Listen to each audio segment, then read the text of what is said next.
오늘 저는 여러분과 함께 예수님을 따르는 길 이와 같은 제목으로 함께 은혜를 나누겠습니다. 예수님께서 12 제자를 부르셨을 때 그들은 어떻게 예수님을 따랐을까요? 오늘 요한복음 1장 36절에서 37절을 보면 예수께서 본이심을 보고 말하되 보라 하나님의 어린 양이로다. 두 제자가 그의 말을 듣고 예수를 따르거늘 말씀하고 있습니다. 세례 요한이 이제 예수님께서 오실 때 하나님의 어린 양이라고 할 때 그들은 예수님을 따랐다는 것입니다. 예수님께서 우리의 모든 죄와 저주를 대신해서 지신 속죄 어린 양이 되신다. 이 메시지를 듣고 이제 두 제자가 따르게 되었다는 것이죠. 이 두 제자의 그 이름이 성경은 누구인지 소개하고 있습니다. 요한복음 1장 40절을 보면 요한의 말을 듣고 예수를 따르는 두 사람 중에 하나는 시몬 베드로의 형제 안드레라라고 말씀하고 있습니다. 그러니까 이 요한복음의 저자였던 요한과 그리고 베드로의 형제 안드레가 예수님을 먼저 보고 이제 안드레는 자기의 친형제였던 시몬, 바로 베드로를 초청하게 되는 것이죠. 저는 이 말씀 보면서 정말 하나님의 어린 양이로다. 나를 위해서 대신 모든 죄와 저주를 감당하신 예수님을 그들이 만났을 때 예수를 따랐다 하는 말씀에 저의 과거가 생각이 나왔습니다. 저는 신학교를 사실 맨 처음에 가려고 하지 않았습니다. 그래서 여기저기 핑계대고 미루고 있었는데 제가 12월 정도 돼서 세종문화회관 앞에서 153번 예일여객 버스를 제가 기다리고 있었습니다.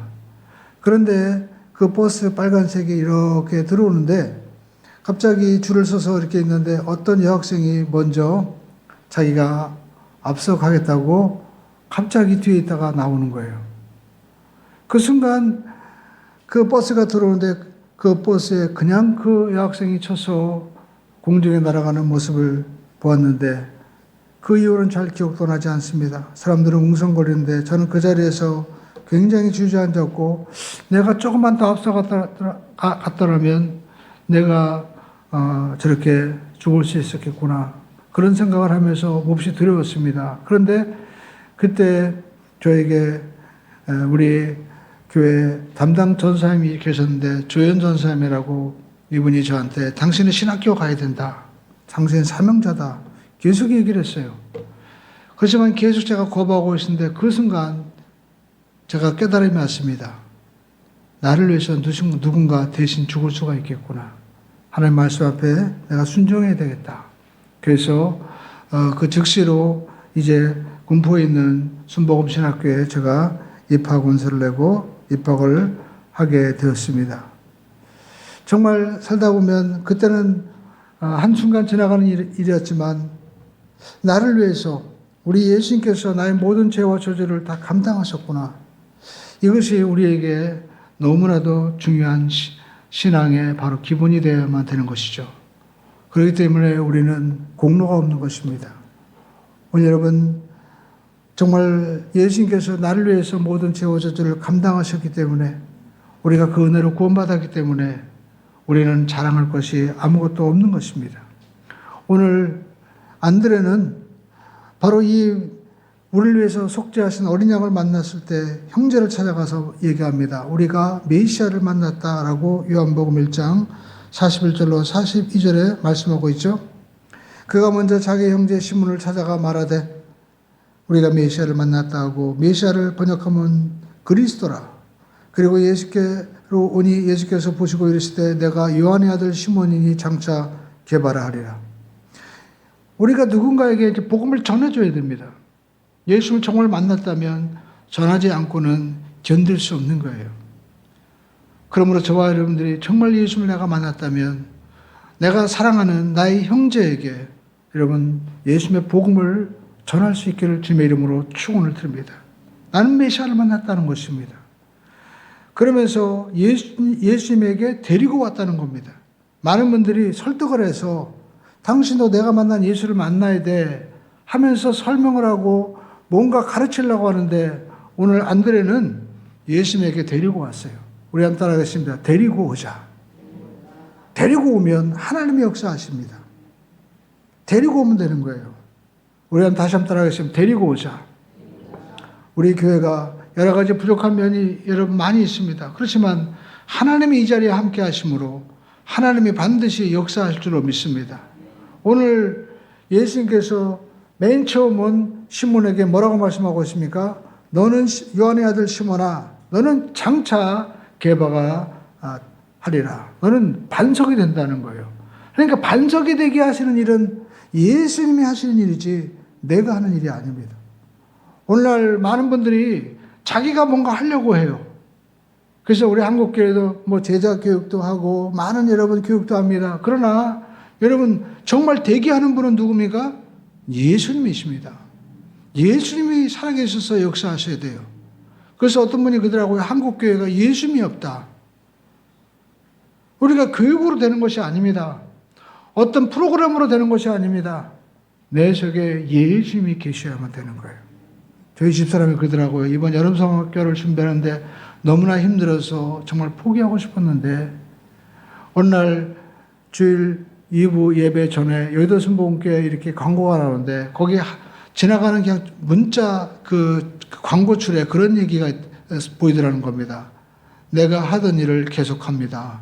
하면서 누구의 또 어떤 간증 해가지고 딱 나오는데 자기는 내가 하던 일을 계속합니다. 그 말씀이 자기에게 딱 붙어오더라는 거예요. 그렇구나.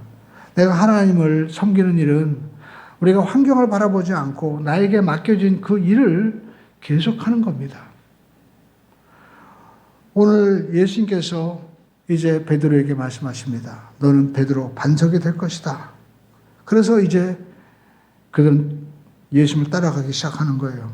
그러나 그들이 맨 처음부터 정말 그 엄청난 일을 한 베드로가 된 것이 아닙니다. 신앙은 점점 변화되고 자라나는 거예요. 지금 연약한 모습을 보고 있다고 해서 좌절하지 마십시오. 하나님이 하십니다. 성경에 보니까 그들은 예수님을 따랐지만 마태복음 4장 18절로 19절에 보면 이와 같이 말씀하고 있습니다. 갈릴리 해변에 다니다가 두 형제 시몬과 그 형제 안드레가 바다에 그물을 던지는 것을 보시니 그들은 어부라. 19절 말씀하시되 따라가겠습니다. 나를 따라오라. 내가 너희로 사람을 낚는 어부가 되게 하리라. 그들은 예수님을 만났지만 예수님을 따랐지만 아마 생업을 계속하고 있었을 거예요. 그런데 주님께서 결정적으로 이제 너는 사람을 낚는 어부가 되게 하리라 하면서 나를 따르라고 말씀할 때 그들은 응답합니다. 20절에 보면 그들이 곧 그물을 버려두고 예수를 따르니라 라고 말씀하고 있습니다. 그물은 어부에게 있어서 밥줄이고 자기의 인생의 전부입니다. 그런데 그것을 버려두었다라는 겁니다. 그리고 본격적으로 예수님을 따랐어요. 저는 이 말씀 속에서 저의 영혼 속에서 부딪혀오는 것이 있었습니다. 그물을 버리는 것이 중요한 것이 아니라 오늘 성경에 보니까 너로 사람을 낚는 어부가 되게 하라. 네가 그물을 던지는 이 모든 것들, 여러분들이 돈 버는 것, 생업을 위해서 하는 이 모든 것들이 결국 이제는 무엇을 위해서 그물을 던지는 삶이 되게 하는 겁니까? 영혼권을 위해서 하나님께서 그렇게 하시겠다는 거예요. 근데 그 앞에 그들이 헌신한 것입니다. 오늘 저와 여러분들이 열심히 돈을 벌고 여러분들 열심히 우리가 학생 공부하고 또 사업을 하는 분, 또 우리가 뭘 하든 분, 여러분 우리가 투자를 하든 우리가 사업을 하든 그냥 대강대강 하지 마세요. 열심히 하십시오. 그리고 공부도 하세요. 그냥 남들이 아는 것과 쫓아가지 말고 좀 더 정말 지경을 넓힐 수 있는 것이 없나? 좀 더 깊은 것이 없나? 좀 더 차원이 높은 것이 없나? 우리가 열심히 기도하면서 공부하십시오. 근데 무엇을 위해서요? 따라하겠습니다. 사람을 낚는 어부가 되게 하기 위해서. 사람을 낚는 그 어부가 되기 위해서 여러분 그 일을 한다면 하나님이 여러분을 제자로 삼아주시는 역사가 반드시 일어나게 될 줄로 믿습니다. 근데 여러분 예수님의 수제였던 베드로도 이렇게 주님을 버려두고 따라갔지만 하루아침에 된 것이 아니었습니다. 3년 동안 예수님의 수제자였던 베드로는 주님을 따라갔어요. 그 말씀에 결국은 사람을 낚는 여러분 십자가 영혼의 사역이었습니다. 대속의 사역이었어요. 예수님께서 많은 기적을 행하시고 또 풍랑을 잠잠하게 하시고 오병이의 기적을 베풀어 주시고 죽은 자를 막 살리셨을 때 베드로는 얼마나 흥분되었을까요? 예수님 따라갔더니 이게 예수님이 왕 되시고 내가 한 자리 하는 거 아니야? 제자들은 대부분 그런 생각을 했잖아요. 근데 여러분, 예수님은 우리를 위한 십자가 대속의 사역을 위해서 못 박혀 죽으신 것입니다. 근데 그 앞에서 베드로가 어떤 말을 합니까? 주여, 그리 마옵소서. 주님, 이제 주님께서 왕이 되셔야 되는데 어떻게 허망하게 죽으십니까? 막았던 사람이 바로 베드로였다라는 것입니다. 그리고 베드로는요, 3번이나 예수님을 결정적으로 부인합니다.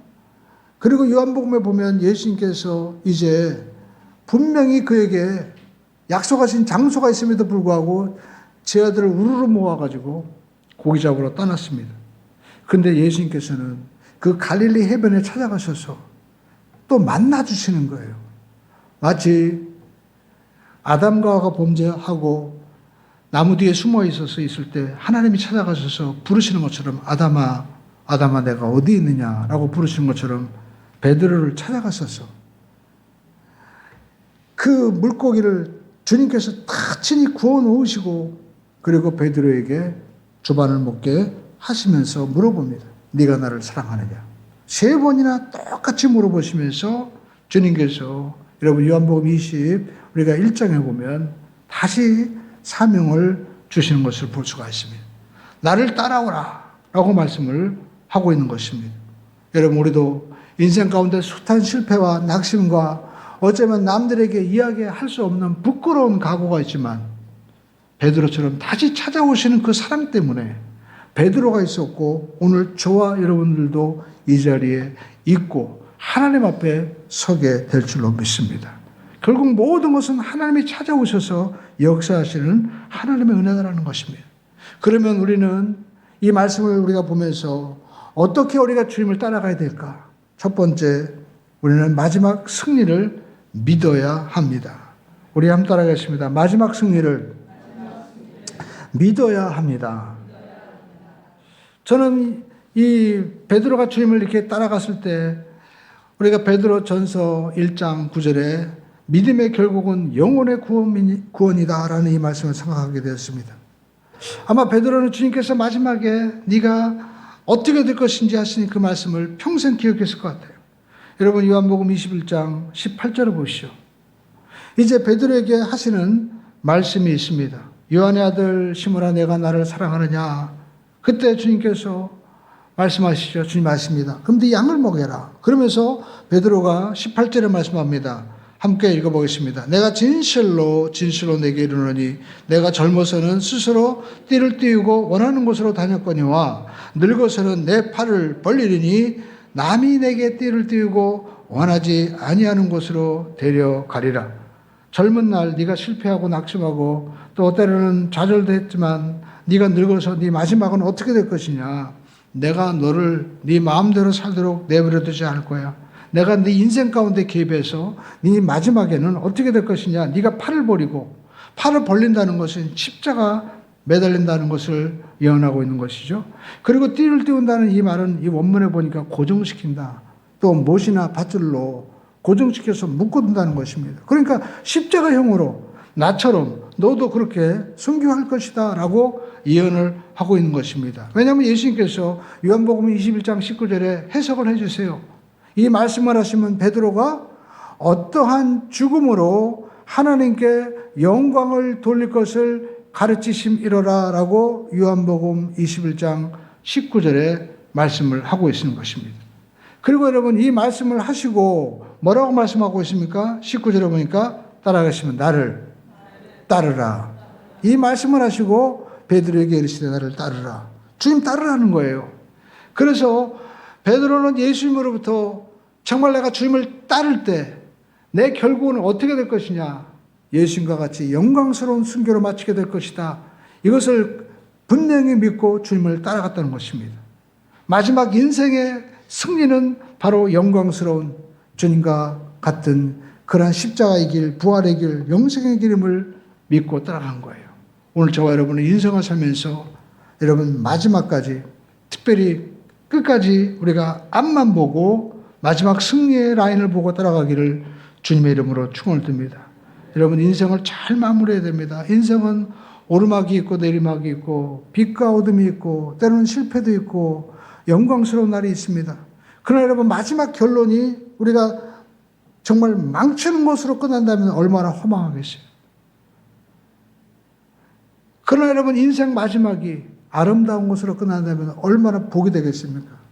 여러분, 혹시 그런 요즘에 유튜브 보셨습니까? 뉴스 보니까 어떤 육상 선수가 허들 경기를 막 하는데 팬티가 찢어졌는지 아무튼 그게 다 노출돼가지고 엉망이 된 거예요. 그래서 그 사람은 얼마나 부끄럽겠습니까? 그런데 그걸 보고 있던 속옷 회사에서 그 회사의 모델로 선택해가지고 오히려 역전이 됐다는 거예요. 전 그걸 보면서 정말 그 사람이 부끄러웠지만 그것 때문에 오히려 남들이 그렇게 하고 싶었던 그 광고 모델이 되었구나. 여러분, 우리가 이것을 보면서 생각해 봤습니다. 인생은 무엇이냐? 인생은 100m 달리기와 같다라는 것입니다.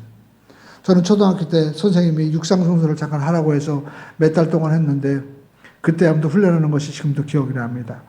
여러분, 육상처럼 힘든 게 없어요. 운동하는 것은 정말 쉽지 않습니다. 그런데 아무리 잘 달려도요, 마지막 그 골인 지점, 결승선 거기에 들어가야지. 내가 열심히 들렸다고 해가지고 엉뚱한 곳으로 우리가 가버리면 아무 소용이 없습니다. 여러분, 믿음의 사람도 마찬가지입니다.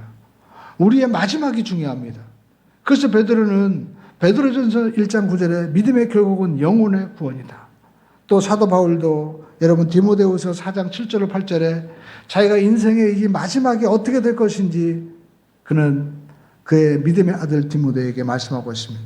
한번 읽어보겠습니다. 나는 선한 싸움을 싸우고 나의 달려갈 길을 마치고 믿음을 지켰으니 이제 후로는 나를 위하여 의의 면류관이 예비되어 있으므로 곧 의로우신 재판관이 그날에 내게 주실 것이며 내게만 아니라 뒤에 나타나심을 사모하는 모든 자에게 도니라. 그렇습니다. 우리가 알고 있는 사도 바울은 삼층천이 뭡니까? 눈에 보이는 하늘과 새들의 하늘과 또 우주의 하늘, 우주 건너편에 하늘이 있다고 하지 않습니까? 거기 가봐서 하나님의 나라를 본 사람이에요. 자기는 말하기를 가히 내가 형용할 수 없는 그런 세계더라라고 말씀하고 있습니다. 여러분, 하나님 나라 그 영원한 천국을 어떻게 설명할 수가 있겠습니까? 그래서 사도 바울은 내가 여기 있는 것보다 차라리 빨리 갔으면 좋겠다 라고 이야기를 합니다. 그렇지만 내가 그리스도의 남은 고난을 내가 채우려 함이니라라고 말씀하고 있지 않습니까? 이렇게 여러분, 바울은 영원한 멸류가 있는 것을 봤어요. 그러나 우리는 어떻게 봅니까? 여러분 삼층천 봐야 됩니까? 그러면 여러분 베드로처럼 막 돌에 맞아 사람들이 죽었나 보다 해가지고 던져지는 경험도 있어야 되고, 또 40의 감한 매를 여러분 수차례 맞아야 되고, 강에 빠지고, 여러분 짐승에 죽을 만한 위기에 처하고, 그런 절망적인 가운데 하나님이 그를 위로하사 보여주신 것이라면 우리는요, 그렇게 보지 못하면 어떻게 봐야 됩니까? 따라가겠습니다. 말씀을 통하여 믿음으로 보자. 꼭 내가 미국에 가봐야 여러분 내가 미국을 아는 것도 아니고, 내가 인도에 가봐야 인도 아는 거 아닙니다. 가본 분이 와가지고 선물도 주고 이야기해주면 그런가 보구나, 우리가 믿으면 되는 거예요. 제가 아는 분은 인도에 가서 지금 사업을 하고 있습니다. 인도에서 이렇게 현대자동차, 이런 삼성, 이런 회사들이 많이 진출하고 있대요. 그래가지고 원래 이분은 따이버인데 이제 거기 일을 하다가 아는 분들 통해가지고 거기에서 그분들이 먹는 거 이렇게 제공해주는 이러한 사업을 하면 좋겠다. 그래가지고 여기 있는 그 수만 명이 되는 한국 사람들 먹는 식자재 라인을 이제 하기 위해서 왔다리 갔다리 하는데, 전 그걸 보면서 인도가 그런 나라구나. 그러면서 목사님 망고 드세요 하면서, 인도 망고도 있는데 필리핀 망고는 좀 달라요. 좀 못생겼습니다. 지저분하고. 그래도 인도도 망고가 많대요. 그럼 저는 그걸 보고 제가 믿으면 되는 거지. 제가 그 더운 나라에 기차 타고 막 가봐야 되겠습니까? 말하는 것을 믿으면 됩니다. 오늘 사도 바울이 얘기했죠. 우리에게도 뭐가 준비되어 있어요? 따라가겠습니다. 나에게도 의의 면류관이 예비되어 있다는 겁니다. 의로우신 재판관이 주실 것인데 내게만 주는 것이 아니라 주의 나타나심을 사모하는 모든 자에게 준다는 거예요. 그래서 이 말씀을 들은 당시 네로 황제, 수많은 이 악한 황제에서 핍박받은 AD 313년까지 얼마나 많은 박해가 있었습니까? 그 성도들이, 초대교회 성도들이 우리도 저렇게 사자밥이 되어도 바로 의의 멸류관이 준비되어 있구나. 마지막 순간에도 그들은 기쁨으로 순교하니까 네로가 이제 죽을 때 살려주세요 막 해야 되는데 오히려 할렐루야 그러니까 이게 좀 어떻게 된 거야. 내려왔다가 열받아 버린 거예요. 열받아 버린 겁니다. 결국 여러분 로마가 어떻게 변합니까? 그들은 현실의 쾌락과 즐거움을 위해서 막 동성애 그리고 막 그 여러 가지 음란한 파티를 하면서 당시 모든 귀족들이 다 막 타락한 거예요. 그래 놓고 자기들이 결혼할 때 자기 아들, 딸들은 누구와 결혼시키려고 합니까? 순결한 사람을 찾은 겁니다. 근데 없어요. 그러다 보니까 누가 있냐? 예수 믿는 자매들만이 순결한 거예요. 그래서 그 처녀들을 자기 아내로 삼았다가 결국 누가 됩니까? 그 사람이 왕비가 되고 그 사람의 고관의 자녀들이 되면서 나중에 313년 콘스탄틴 대제가 이제 기독교를 공인할 때 아무도 반대하지 않은 거예요. 그리고 70년이 되지 않아서 이제 로마의 국교는 뭐냐? 기독교다 할 때도 아무도 얘기하지 않았습니다. 그렇습니다. 오늘 저와 여러분들은 이와 같이 하나님의 말씀을 우리가 믿고 나가면 하나님은 반드시 기적을 베풀어 주실 줄로 믿습니다. 그리고 우리가 두 번째 예수님을 따라갈 때 오늘 베드로에게 말씀하고 있죠. 따라가겠습니다. 타인과 비교하지 말자. 오늘 여러분 요한복음 21장을 보십시오. 나를 따르라라고 말씀하고 있습니다. 그런데 요한복음 21장 20절에 보니까 베드로가 어떻게 했습니까? 돌이켰다라는 것입니다. 돌이켰다. 이 돌이킨다는 말은 돌아보았다는 말이에요. 현대 성경은 그렇게 해석하고 있습니다. 그래서 베드로는 내가 죽어서 하나님께 예수님처럼 영광이 된다? 그 순간 베드로는 자기의 영원한 라이벌이고 늘 예수님이 사랑했던 요한을 보면서 물어봅니다. 특별한 사랑, 또 요한은 부잣집 아들이었어요. 그래가지고 예수님에게 물어봅니다. 21절을 보십시오.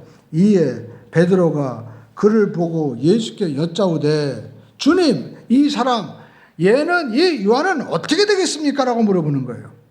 제가 영광스럽게 십자가에 죽는다고요? 그럼 이 사람은 어떻게 되겠습니까? 이 사람의 마지막을 물어봅니다. 예수님께서 뭐라고 말씀하셨을까요? 22절 읽어보겠습니다. 예수께서 이르시되 내가 올 때까지 그를 머물게 하고자 할지라도 내게 무슨 상관이냐? 너는 나를 따르라 하시니라. 그러니까 내가 올 때까지 그를 머물게 한다는 것은 얘는 오래 산다는 얘기예요. 그렇지만 그렇다 할지라도 얘가 장수하든 말든 너는 무슨 상관이냐? 너는 비교하지 말고 나를 따라오너라. 성경에 보니까 여러분 요한이 제일 오래 살았어요. 95세까지. 우리가 터키에 가면 이 요한교회가 있습니다. 그리고 요한이 그곳에 사역할 때 예수님의 어머니 마리아를 모셨던 그 집이 지금도 있습니다. 그리고 요한은 오래오래 살면서 정말 마태, 마가, 누가 복음이 기록했지만 자기는 더 깊이 마리아와 함께 있으면서 영적인 세계, 깊은 하나님의 말씀의 세계를 그가 경험하면서 정말 요한계시록도 정말 모든 인류에게 누구도 기록할 수 없는 이 불멸의 말씀, 그리고 요한복음, 바로 태초 하나님이 계시니라 창세기와 연결되는 정말 신령한 말씀을 기록하는 놀라운 사역을 했죠. 여러분, 그러나 여러분 그에 못지않게 그 요한을 향한 계획이 있었다면 예수님은 베드로를 향한 계획이 따로 있다는 겁니다. 그러니까 너는 요한과 비교하지 말고 너는 누구를 따라라? 나를 따라라 라고 말씀하고 있습니다. 나에게 주신 재능과 은사를 내가 바라보고 주님을 따라가라는 거예요. 우리 한번 따라가겠습니다. 나에게 주신 은혜를 감사하고 주님을 따라가자. 여러분, 비교하면 위험한 것입니다. 성경을 보십시오. 정말 하나님의 큰 축복을 받은, 엄청난 은혜를 받은 사울 왕이 있습니다. 이스라엘의 초대 왕이었습니다. 그런데 초대 왕이 갑자기 미쳐버렸어요. 왜 미쳐버렸을까요?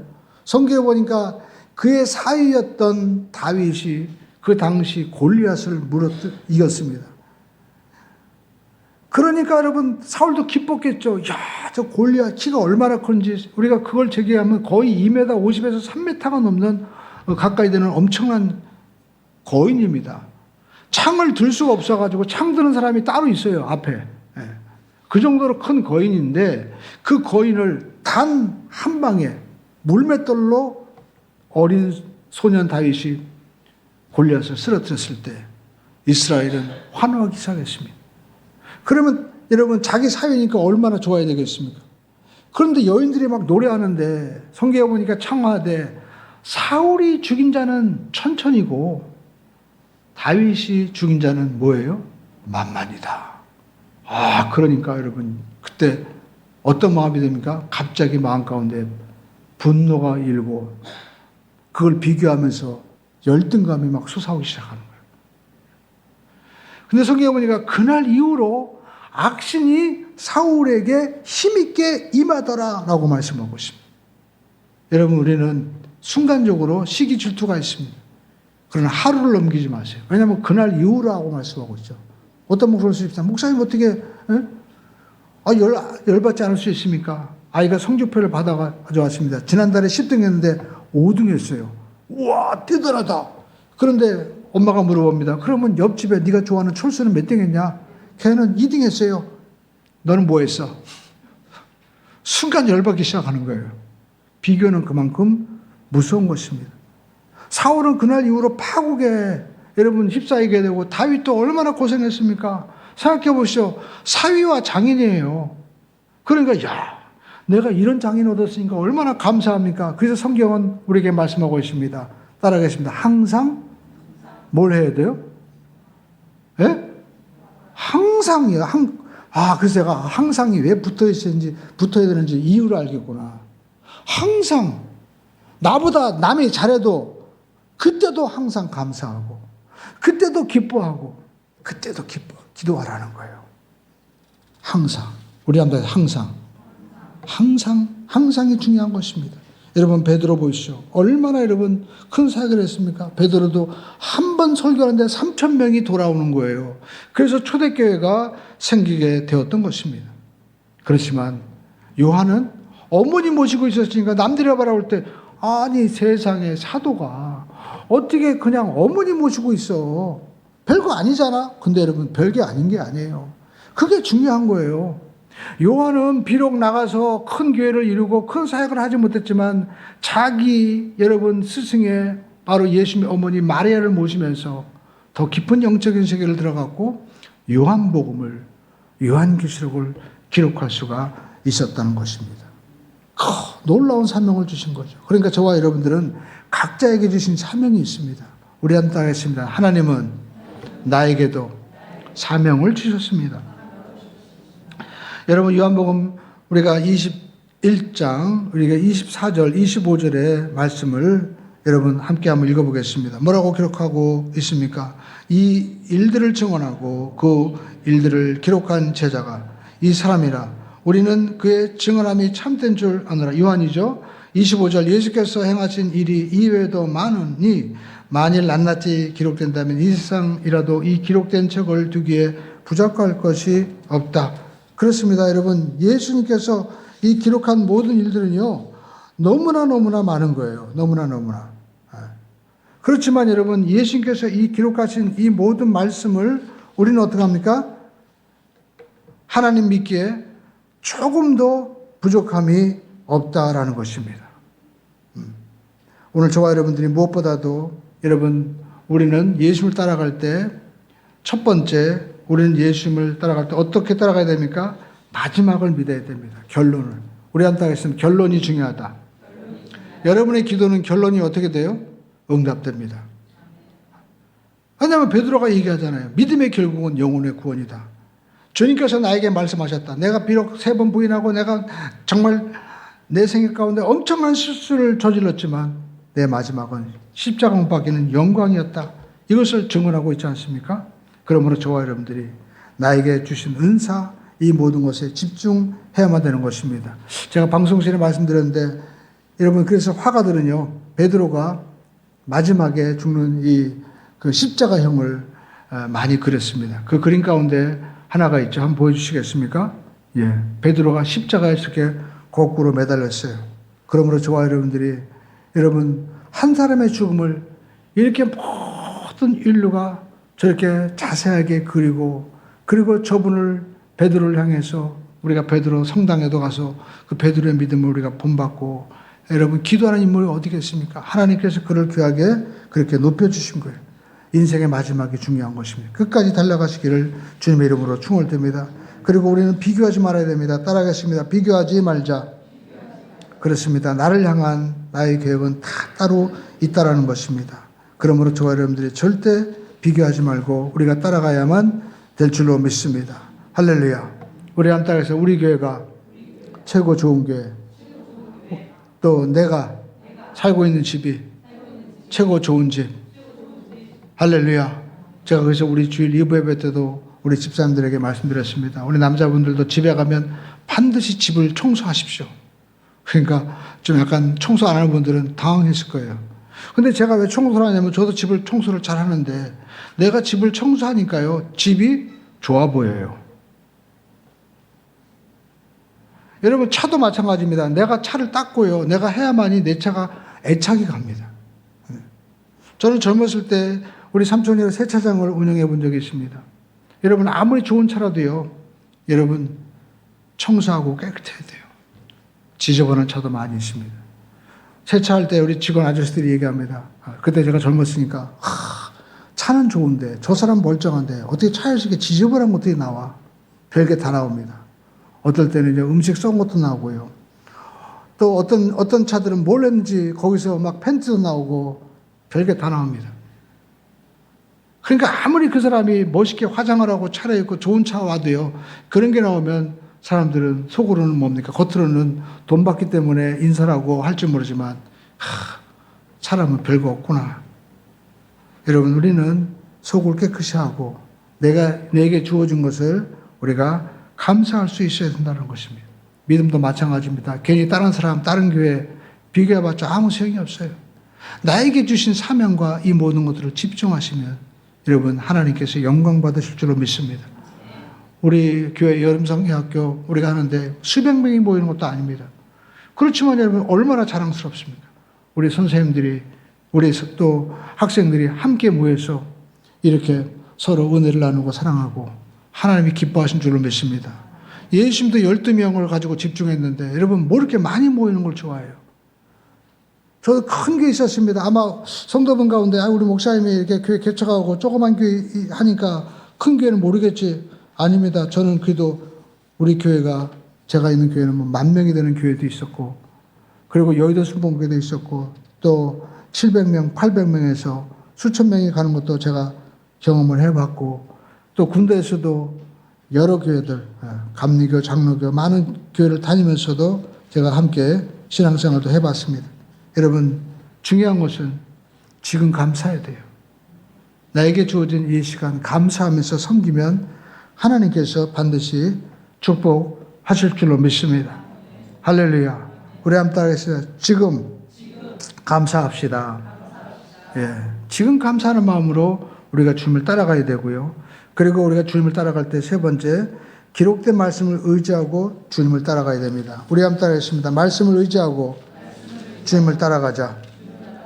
우리가 말씀한 대로 여러분, 정말 이 성경에 기록된 것이 이렇게 엄청나게 여러분 많은 사역 가운데 주님께서 기록한 것을 다 낱낱이 기록하지 않았지만 기록이 되었다는 거예요. 하지만 부족하지 않다는 겁니다. 그러면서 성경 우리에게 말씀하고 있습니다. 이 요한복음에 기록한 목적이 뭐냐? 여러분, 요한복음 20장 31절입니다. 바로 그 앞에 있는 요한복음 20장 31절 함께 읽어보겠습니다. 시작. 오직 이것을 기록하면 너희로 예수께서 하나님의 아들 그리스도이심을 믿게 하려 함이요 또 너희로 믿고 그 이름을 힘입어 생명을 얻게 하려. 저는 이 말씀을 읽으면서 참 위로를 받았습니다. 왜냐하면 저도 신학을 공부하면서 나도 박사를 하기를 받아봐야 되겠다, 이런 생각도 해봤습니다. 근데 여러분, 지금 제가 뭐 그 박사학위를 받지 못했지만 정말 주변에 많은 어떤 신학자들도 있고, 또 우리 지금 이 시대에도 뛰어난 뭐 하버드에서 공부한 이런 분들도 있고 하면서 저도 종종 들어보는데 굉장히 식견이 탁월합니다. 근데 제가 느끼는 게 뭐냐면, 많이 배우고 이런 사람들 가운데 여러분 훌륭한 분도 계시지만 잘 알려진 이런 분들 가운데 어떤 분들은요, 예수님을 바로 하나님의 아들 그리스도이심으로 믿게 하는 것이 아니라 오히려 의심을 가져다 주고 오히려 믿음을, 하나님의 순수한 신앙을 무너뜨리는 그러한 가르침을 주는 분들도 너무나 많다는 거예요. 성경 말씀하고 있습니다. 이것을 이렇게 기록한 목적은 이것을 가지고 어떤 분석을 하고 이것을 가지고 어떤 원어를 해석해서 이 참뜻이 무엇이냐 이것을 우리가 알기 이전에 목적이 뭐냐 이거예요. 목적. 이 목적이 뭘까요? 예수님께서 그리스도 하나님이 우리에게 보내신 온 우주의 왕 주권자이시며 하나님의 말씀을 직접 전해주시는 선지자이시고 또 우리와 하나님 사이에 이 모든 죄와 허물을 대신 감당해 주시는 마치 다리와 같이 연결하시는 제사장 바로 하나님의 아들이심을 통해서 우리가 믿고 어떻게 해요? 그 이름을 힘입어 생명, 영생을 얻게 하려 함이라고 말씀하고 있습니다. 우리 이 말씀을 믿고 여러분 영생을 우리가 모두가 얻게 되시기를 주님의 이름으로 축원을 드립니다. 이 예수 말씀이 충분하다는 거예요. 이것이 계시의 완정성이고 신학으로 말하면 충족성이라는 겁니다. 이 성경 한 권이면 우리가 하나님 앞에 구원받기에 충분하다는 것입니다. 그래서 저와 여러분들은 하나님의 말씀을 따라가야 됩니다. 여러분 성경은 성경이 증언하고 있습니다. 시편 119편에 보니까 여러분 이 말씀을 하고 있습니다. 시편 119편 103절에 보니까 한번 읽어볼까요? 주의 말씀의 맛이 내게 어찌 그리 단지요 내 입에 꿀보다 단이다. 여러분 하나님의 말씀이 언제 여러분 정말 꿀처럼 위로가 됩니까? 내 삶 가운데 정말 너무나 견디기 힘든 고통과 감당할 수 없는 문제가 있을 때 정말 두려움이 있을 때 이 말씀을 딱 펴보면요 그때 말씀이 와닿는 거예요. 그러니까 영적인 수준이 돼야 이게 보이는 거예요. 영적인 수준이 돼야. 여러분 운동도 마찬가지입니다. 저도 매일 아침 이렇게 수영을 하는데 아무리 여러분 선생님이 가르쳐도요 수준이 안 되면 이해를 못 해요. 우리가 예수님의 말씀을 들을 때도 여러분 마찬가지입니다. 여러분 우리가 이 시편의 저자들 이런 사람들이 정말 겪었던 그 고통과 이 마음을 우리가 조금이라도 느끼기 시작할 때 그때부터 어떻게 합니까? 말씀이 나에게 주는 말씀으로 확 와닿기 시작하는 거예요. 나에게도 소망이 생기고 꿈이 생기게 되는 것입니다. 그래서 시편 우리가 119편 제일 긴 여러분 이 구절을 갖고 있죠. 시편 119편은 거기 보면 또 말씀하고 있습니다. 105절에 절수가 105절이에요.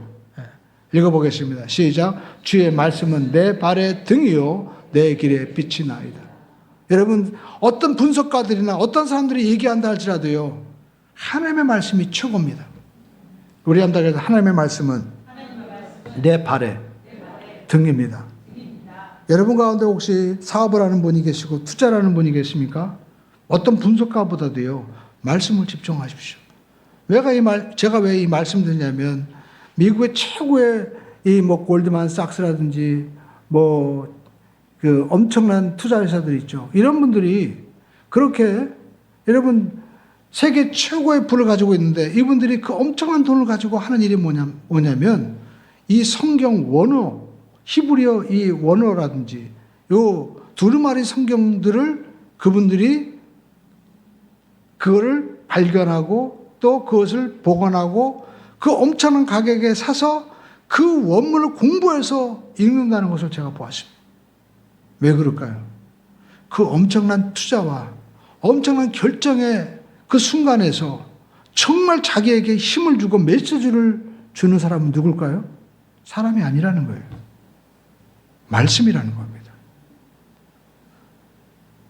그 흔들리지 않는 그 엄청난 내공이 있는 사람들이 여러분 세계 최고의 높은 부를 얻을 수도 있고 갈 수가 있는 거예요. 오늘 여러분 이 시대에 많은 사람들이 사람의 말을 쫓아갑니다. 그리고 비교하고 열등하고 그리고 막 좌절하고 절망하는데 여러분 진짜 하나님의 말씀을 따라가는 사람들은요 내 발의 등이요 빛이 되는 겁니다. 돈이 잘못된 게 아닙니다. 돈을 가지고 판단하는 내 마음에 빛이 없기 때문에 우리는 항상 여러분 힘들어하는 거예요. 높은 자리에 올라가십시오. 그렇지만 그 자리에 올라가서 다니엘처럼 정말 주의 말씀을 따라서 말씀을 따라 여전히 기도하는 사람 하나님이 존귀하게 쓰시는 것입니다. 여러분 조금 돈이 있다고 기도하지 않고, 조금 권세가 있다고 여러분 교회를 무시하고, 조금 내가 어떤 뭘 안다고 해서 성경을 판단하는 것처럼 엄청 이 어리석은 사람이 어디 있겠습니까? 세계 최고의 그 높은 자리에 올라간 사람은 정말 더 깊은 하나님의 뜻이 무엇일까 연구하는데, 오늘 저와 여러분들은 이 말씀을 붙잡고 나가기를 주의 이름으로 축원을 드립니다. 그래서 여러분, 세계 최고의 성경 다음으로 가장 많이 읽혔다고 하는 이 존 버년의 이 철로 역정에 보면 이제 멸망의 도시 이 장망성에서 나와서 천국을 향해 가는 이 성도가 이제 십자가 언덕에 이르렀을 때 천사 셋이 와서 그에게 주는 것이 있습니다. 먼저 그에게 다가와가지고 너 죄사함을 받았느니라. 그리고 두 번째 천사가 와서 누더기 옷을 벗겨주고 새 옷을 입혀줍니다. 그리고 세 번째 천사가 와가지고 도장으로 인을 찍어요. 그리고 손에 두루마기 성경을 선물로 줍니다.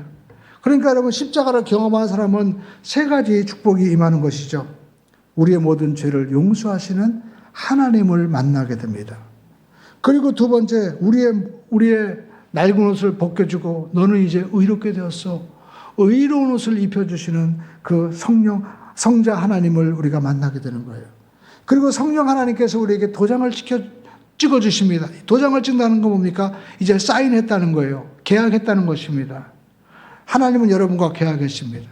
우리한테 따라서 하나님은 우리와 계약하셨습니다. 아니, 여러분을 계약하신 거예요. 도장을 찍어주신 거예요. 우리가 부동산을 살 때도 계약금 내면 내가 아직 그 집을 들어가지 않았지만 그 소유권은 누구에게 오는 겁니까? 나에게 오는 거예요. 마찬가지로 우리는 하나님께서 성령으로 너는 내 자녀다라고 도장 찍어주신 것입니다. 그러면서 우리에게 천사가 뭘 주느냐? 두루마리 성경을 줍니다. 이걸 뭘까요? 이제 천국 가는 그날까지 이 말씀을 붙들고 가라는 것입니다. 그리고 마지막 하나님 나라 도성에 이르렀을 때 이 말씀을 제시하라는 거예요. 이 말씀을 보고 왔습니다. 말씀대로 이루어졌군요. 말씀을 통하여까지 인도하신 하나님을 찬양합니다. 바로 이 메시지를 존 버년이 준 것입니다. 여러분, 존 버년도 나중에 또 얘기하겠지만 이분은 초등학교도 나오지 않은 분입니다. 그런데 하나님 만나고 이렇게 놀랍게 변화가 된 거예요.